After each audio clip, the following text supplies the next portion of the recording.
Être un homme, être une femme. D'après le dictionnaire, homme, non masculin, adulte de sexe masculin. Femme, non féminin, adulte de sexe féminin.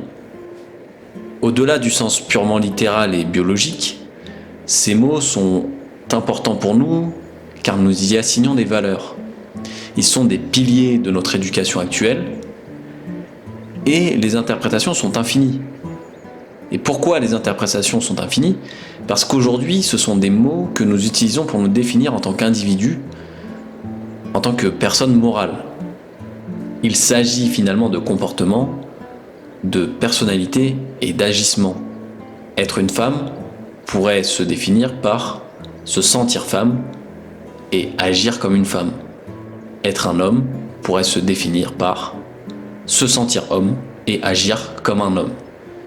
Et si nous choisissons d'utiliser ces mots pour nous définir, alors je pense que c'est à chacun d'y donner les valeurs de ce qu'est un homme et de ce qu'est une femme.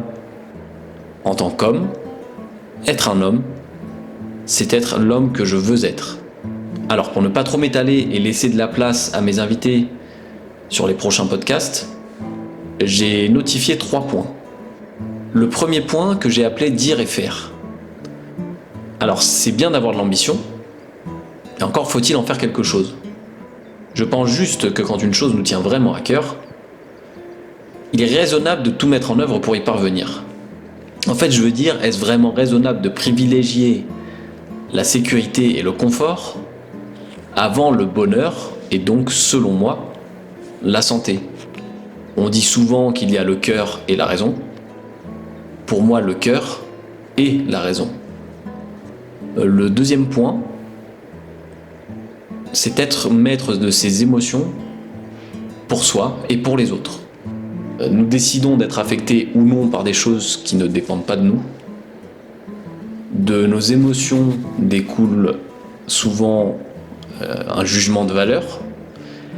Il n'aurait pas dû faire ça, les gens n'ont vraiment aucun respect, sérieusement, il a quoi de plus que moi ? Et c'est facile de se laisser emporter et de considérer que les autres sont responsables de notre malheur. Ce sont des choses que nous ne contrôlons pas, donc on peut juste se dire que ce n'est pas de notre faute. Mais je pense que si. Cela dépend de nous de ne pas être malheureux.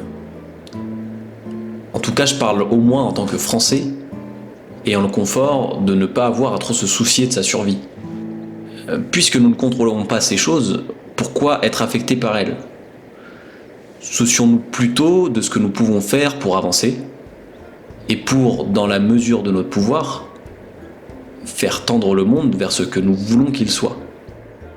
Agir en conséquence, sans jugement de valeur, avec un regard critique sur les choses et sur soi. Et le troisième et dernier point, c'est la confiance. Alors, la confiance découle forcément des 2 points précédents. Et dans confiance, j'entends surtout confiance en soi. Disons que j'aimerais être une personne en qui on a confiance, seulement ce point ne dépend pas de moi. Il dépend du jugement que les autres se font de moi.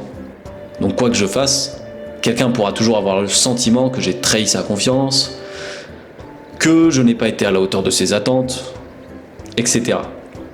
Alors, être un homme, ce serait plutôt avoir confiance en soi. Savoir qu'on est capable d'agir, de réagir et de s'adapter pour son bien-être en sachant que celui-ci dépend de notre entourage, il dépend de notre environnement et de l'impact que nous avons sur ces derniers. En clair, je pense que se soucier de son bien-être et de ses projets nous permet d'avoir un impact volontaire et à nos yeux bénéfique sur le monde. Il est donc, entre guillemets, altruiste de se soucier de ses intérêts et de ses projets. Et en agissant ainsi, on sait au moins qu'on ne trahira pas la confiance que nous portons en nous. Donc finalement, ma définition n'a rien de genré. Elle pourrait tout aussi bien être celle d'une femme, ou plus largement, la définition d'être humain. J'espère que ce premier épisode d'introduction vous aura intéressé. Pour la suite de cette série, je vais laisser la parole à d'autres, Donc si vous êtes intéressé pour participer à cette série de podcasts, vous pouvez me contacter sur Instagram, le lien est dans la description.